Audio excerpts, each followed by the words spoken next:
In this video, I will be performing the first four movements of a suite in A minor by Jean-Nicolas Geoffroy. The movements are Allemande, Courante, Autre Courante, in other words, another or a second Courante, and Sarabande. I have decided to present this suite in two separate videos because there are several issues I would like to address. The first issue has to do with the reception of Geoffroy's music in general. All of Geoffroy's music survives in a single manuscript, titled Livre de pièces de clavessin de tous les tons naturels et transposés. It was copied by an unknown scribe after Geoffroy's death and now belongs to the Bibliothèque nationale de France in Paris. Incidentally, it is the largest collection of harpsichord music from 17th century France. There are a couple of unusual features in this manuscript. Perhaps the most unusual, which is implied in the manuscript's title, is that several of the suites are presented in more than one tonality. Interestingly enough, the two versions are usually not identical. There are details in terms of the actual notes, rhythmic values, and ornamentation that are different. Having a suite exist in two different tonalities also raises the question of which temperament is appropriate for this music. For instance, there is a suite in G minor which can be performed in quarter comma mean tone and whose chaconne is notated in a way that seems to imply the use of quarter comma mean tone, that also appears in F minor, where using quarter comma mean tone is problematic. Since I have recorded some movements from this suite in the past, I will put links to the videos in the video description. Another somewhat strange feature of this manuscript is that a small number of pieces have a very simple two-part texture throughout and give the impression they're either incompletely preserved, in that we have a skeleton consisting of a melody plus the bass line, with harmonies not yet being filled out by the composer, or that they might have been meant as a kind of compositional exercise rather than finished pieces. The arrangement of movements in some of the suites is also problematic because the scribe seems to have lumped together several movements of the same dance type simply because they happen to be in the same key. The suite in A minor I am playing, for instance, has 7 gavottes. And no, I will not play all of them. All of these unusual features have led modern scholars to wonder what the purpose of compiling this manuscript was, and to what extent the contents reflect Geoffroy's own ordering of the movements or even choice to have all this music preserved. It could be, for instance, that the scribe simply wanted to commemorate Geoffroy in some way after his death and decided to preserve every composition or sketch he could find. This peculiar state of affairs has also led some modern scholars to question the overall quality of Geoffroy's music. This negative assessment usually seems to involve the extremely daring harmonic content of Geoffroy's musical language. I have mentioned some of these harmonic features in previous videos, but I think David Fuller, writing in The New Grove, summarizes these features quite well. Quote, "He was fond of mixing the major and minor scales and was prodigal with the resulting false relations. The part writing is often harmonically out of phase, producing anticipations, retards, and clashing seconds. His textures sometimes generate complete 7th and 9th chords in such a way as to make them sound like chords in their own right." End quote. Ultimately, however, David Fuller is not convinced about the quality of the music, except in isolated cases. Quote, "He had little ability to control his ideas, and many of his startling dissonances and chromatic inflections have an arbitrary effect instead of intensifying the expression of the music. When by chance or by extra care his experiments succeed, the effect is arresting, expressive, and forward-looking." End quote. In other words, even some of those successful isolated cases may, at least according to Fuller, have more to do with chance rather than conscious intention on Geoffroy's part. Certainly not a particularly kind thing to say. While I have not played through all of Geoffroy's music, I have played quite a bit of it by now, and judging from what I have played, I disagree with such negative assessments. And in the two videos I'm devoting to the A minor suite, I will be presenting two main arguments. First, that many of the very unusual harmonic events we hear in Geoffroy's music are not just random, but seem to have been carefully thought out. Secondly, that Geoffroy's music requires the creative engagement of the performer to really come alive. In other words, if we simply reproduce the notes as they appear, even if we do it in a musical and expressive way, in many cases this is not going to be enough. In this regard, the music is the polar opposite of Bach's B-flat major Sarabande I posted a few weeks ago. Bach supplies a wealth of information and even notates all the ornaments for the performer, while in the case of Geoffroy, the performer needs to supply many crucial details and even, at least the way I see it, be creative with some of the rhythmic indications. It's as if the performer is invited to be an active participant in the compositional process of this music. Let's start by looking at a couple of examples of unusual harmonic events from the Allemande and the Sarabande. The first unusual harmonic event I want to discuss happens around the middle of the first section of the Allemande. So what I would like to do first of all is play up to that point, and then we'll talk about it.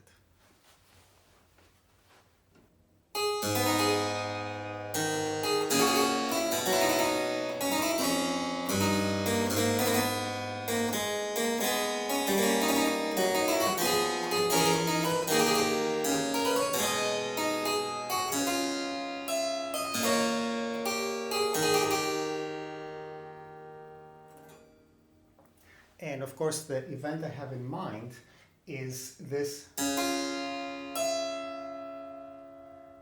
simultaneous sounding of both the F sharp and the F natural. So obviously this is a very daring kind of harmonic move to make. And let me play it one more time.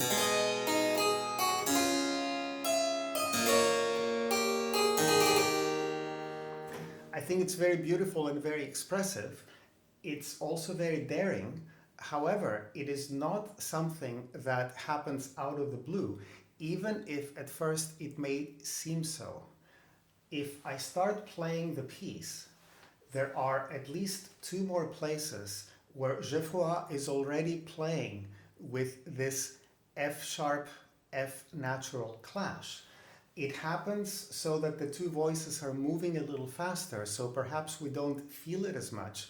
However, he's already preparing the ground for what is going to happen at this spot. So if I start from the beginning,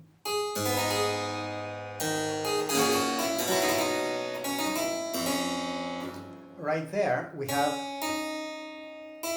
F natural and F sharp in the bass. So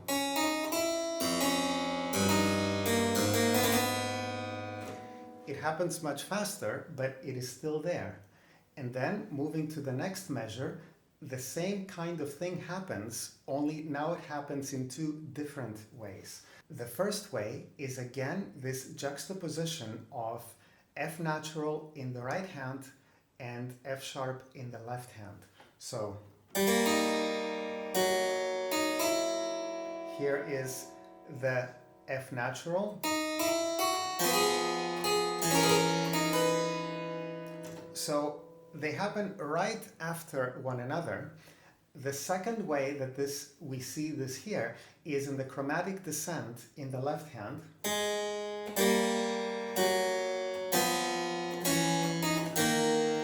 In other words,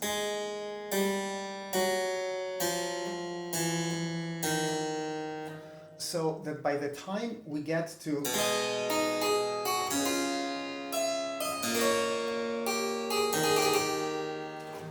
Geoffroy has very carefully prepared the ground for it. It sounds unexpected, it is very, very expressive, but Geoffroy has already prepared it. And this is where I think he's really very careful in planning these events. They're not, like David Fuller suggests, they're not by chance. They're very, very carefully planned, and they appear in a very logical way in the music. One more thing that I wanted to say about the first section of this Allemande is what happens right afterwards, because supposedly we're beginning to move to an A minor cadence, and yet Geoffroy finds a way to make the A minor chord sound not like an A minor chord exactly. And let me show you what I mean by that. So if I continue from where I left off,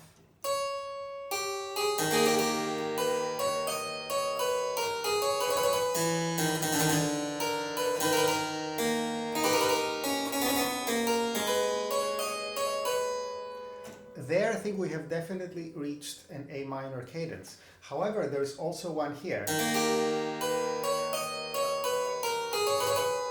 But immediately it sounds a little incomplete, because immediately... And what is really happening there is that if we look at all of the notes that we have, what Geoffroy does is that this A and C are actually incorporated in a much more complex chord, especially for that time, and more specifically this one.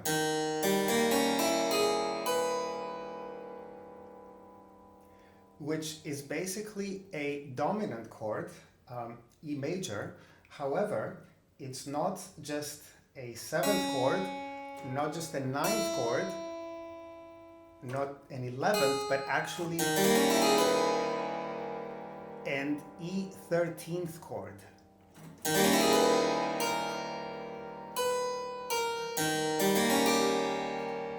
That eventually goes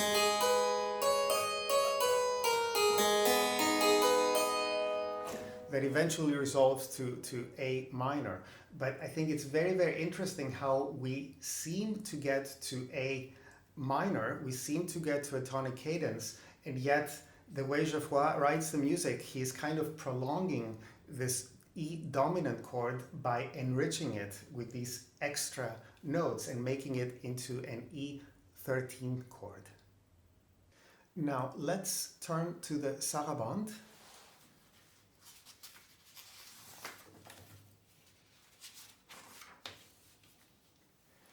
And here we also have an unusual harmonic event very near the beginning of the first section. So let me play this part, and I'm going to do it a little more slowly, but also I am not going to add some of the ornamentation that I will add when I actually perform the piece.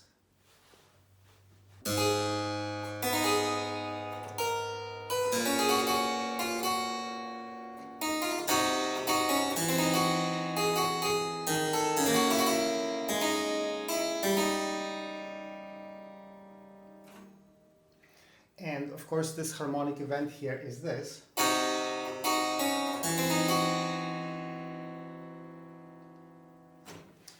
Now, we can look at this as an isolated chord, and if we do that, we get this. And if we fill the A that is missing, we have an F augmented ninth chord. So here's the augmented triad, and we complete the F augmented ninth chord. Now we can look at this in isolation, or we can see at what is happening and see where we're getting to. And if we do that, we actually realize that this is not exactly an F augmented chord, but it's something more complex than that. What is happening is that eventually, if we consider that we are in A minor, where we're eventually heading to is this chord here.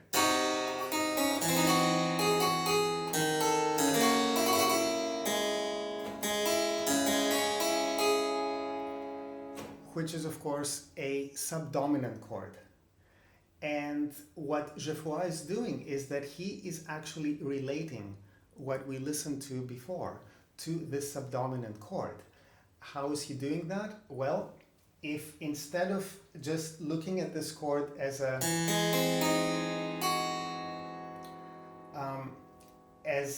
F augmented ninth chord, we can actually start on the note A.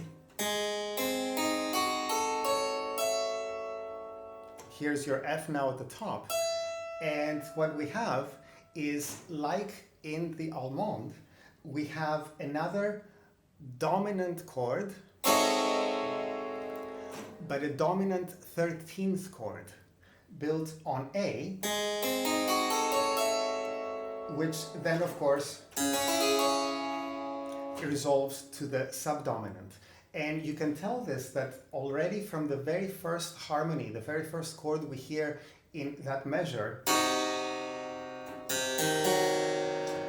you could already see that this is some sort of perhaps a diminished seventh chord that also leads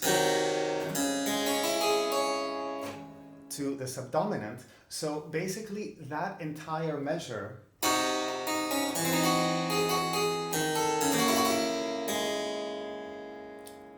is simply some sort of a secondary dominant preparation for the subdominant, which then leads to the dominant.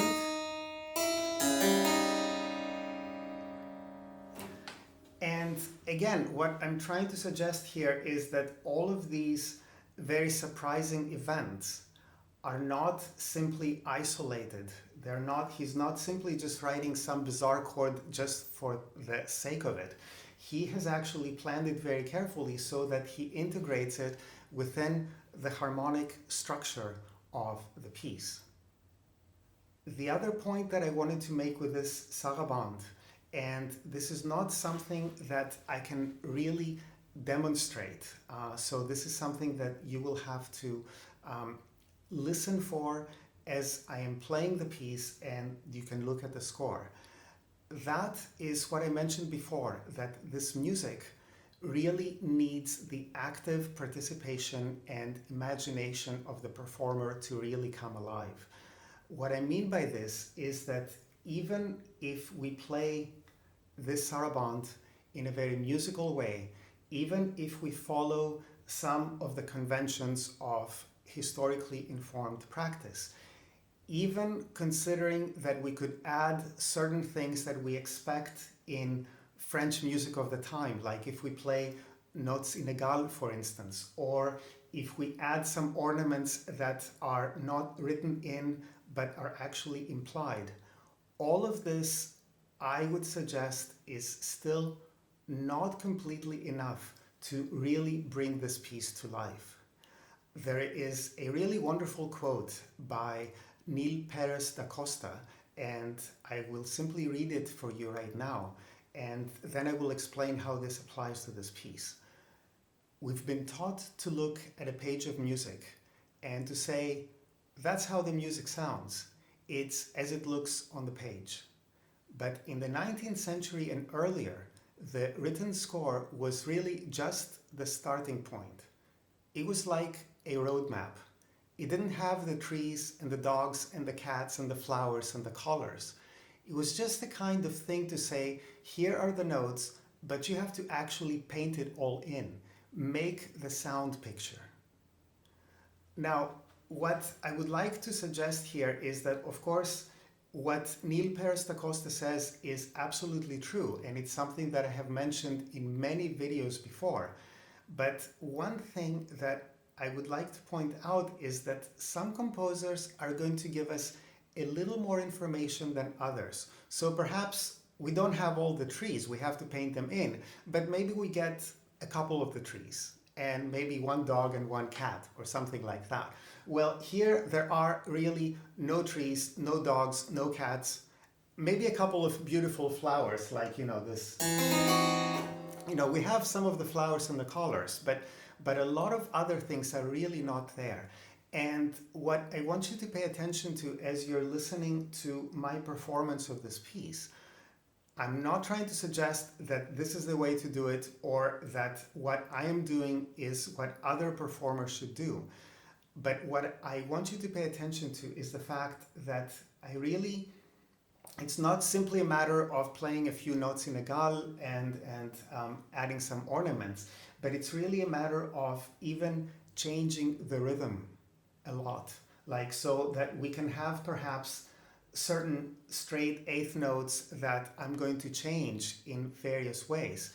And to me, this is very important for this piece. We have to use our imagination to bring it to life. It's not going to work any other way. So this is, I would say, another reason why Geoffroy's music may not seem that great to a scholar or to perhaps a performer who is not willing to be so creative with it. If you simply look at it, even if you understand historically informed performance and all that, it's still not going to really make sense. You have to absolutely engage with the music, actively engage with what you see in front of you in order for it to come to life. As always, thank you for watching, and I hope you enjoy the performance.